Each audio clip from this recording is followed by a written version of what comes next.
Hi everyone, today we're going to be having a look at the tangent function. So we've already had a look at sine and cosine. I really want to focus on tan for this video. Now tan, there's going to be some very slight differences to things like your period, but the shape of the graph is also completely different to sine and cosine. Now sine and cosine, we know that as we go around the unit circle, that they're going to loop and repeat after 2 pi. And we know this because in this first quadrant, cosine is positive, and then all of a sudden becomes negative, negative, and then positive again. So those values will kind of start to repeat each other. Same sort of idea for sine, in that it's positive up here, and then negative, negative. So those values repeat each other.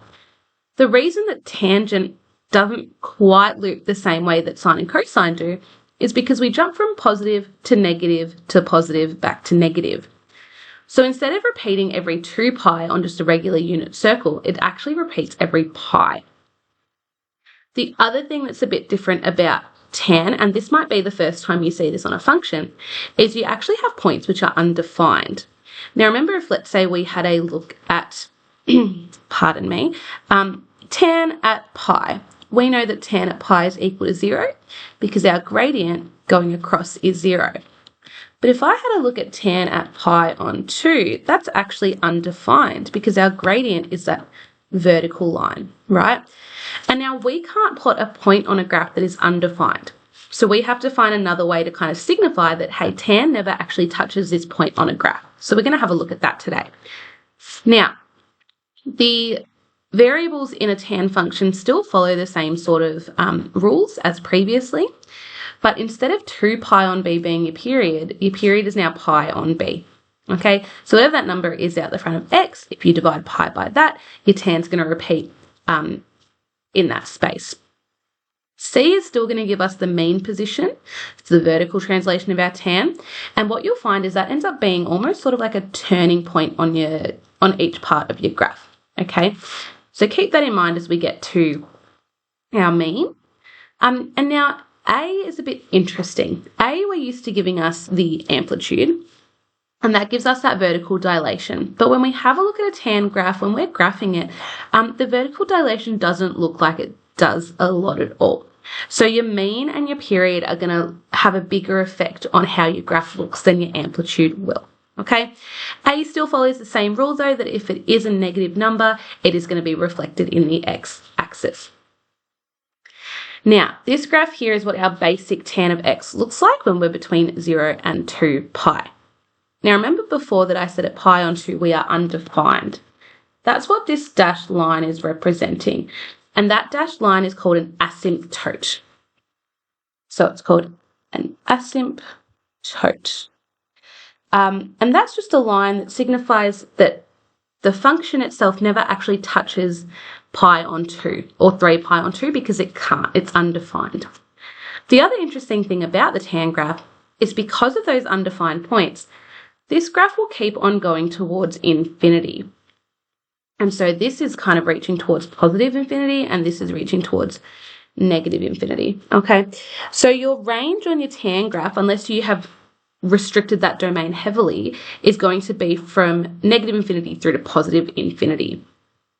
So having a look at just regular tan of x, our minimum value, like I said, would be negative infinity. My maximum value would be positive infinity. Our amplitude, even though it doesn't really do much in this case, is still going to be 1. And our period is going to be pi over 1, which is just pi. So every pi, it's going to repeat itself. Okay, remember between pi on 2 and 2 pi on, and 3 pi on 2, sorry, there's a 2 pi difference. Oh, sorry, a pi difference. And that means that your asymptotes are going to repeat every period as well. Okay, let's have a look at some examples together.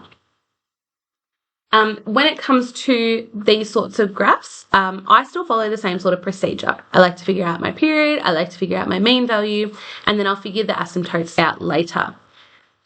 Now this here is the equations for our asymptote. It's a really easy way to sub in, but 2n is actually b. So whatever your b is, it was what you're going to sub into n.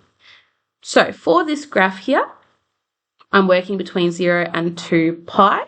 So we can space that out pretty nicely, which we'll worry about a little bit later. So 0 and 2 pi is where we're working. Our period is going to be pi over b, and in this case our b is 1. So our graph's going to repeat itself every pi. Our mean value in this case is -1. So that means if I was to kind of draw a line through, I'm going to say -1 is here, that my graph should kind of come up and then turn around when it gets to that point. Now we need to kind of figure out our asymptotes, and that's just really subbing that into that equation that we had up there. Okay, so for our asymptotes, we're going to sub in everything we know into x equals 2k plus 1 all times by pi over 2n.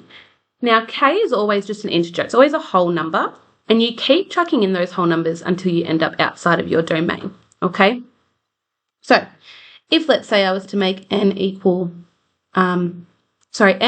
to 1, so it'll be 2k plus 1 times pi over 2, and then it's just a matter of subbing in numbers. So if I say k equals 0, then x is equal to 0 plus 1 times pi, which is pi over 2. So we have an asymptote at pi on 2. Okay, going to draw this nice dotted line, remember? That really signifies, hey, that's an asymptote. If you draw a solid line, that's technically wrong because you're saying those points are included. So we need to make sure that line is dashed.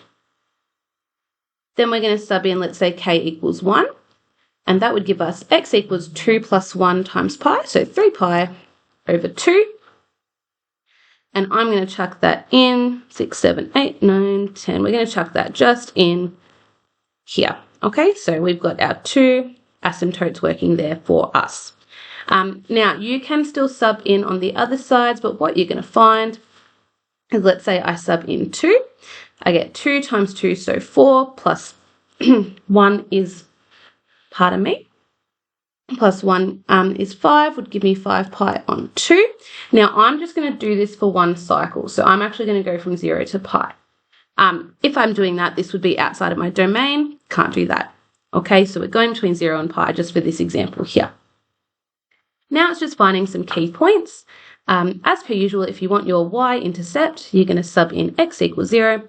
So I've got tan of 0, take 1. Tan of 0 is 0. So our y-intercept is going to happen here at -1. Once again, if you just kind of wanted to sub in another point to see what happens, let's say we sub in x is equal to pi on 4. I would have y is equal to tan pi on 4 minus 1. Tan of pi on 4 is 1, so that would give me 0. So if I wanted pi on 4, that would go here, okay? Now, we can technically do this solving using our solving method from before, but you can also just intuitively sub in some points to see if they work, okay? But that's that point there.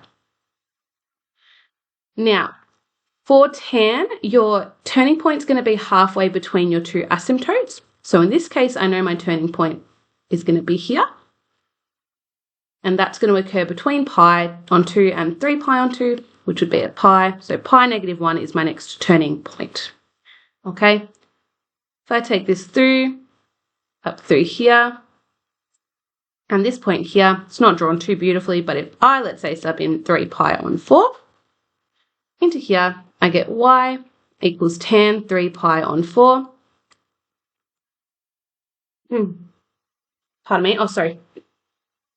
3 pi on 4, not 3 pi on 4, I'm going to work with 5 pi on 4, would give me, once again, 1 take 1, which would be 0. Okay, so this here is 5 pi on 4, 0. Okay?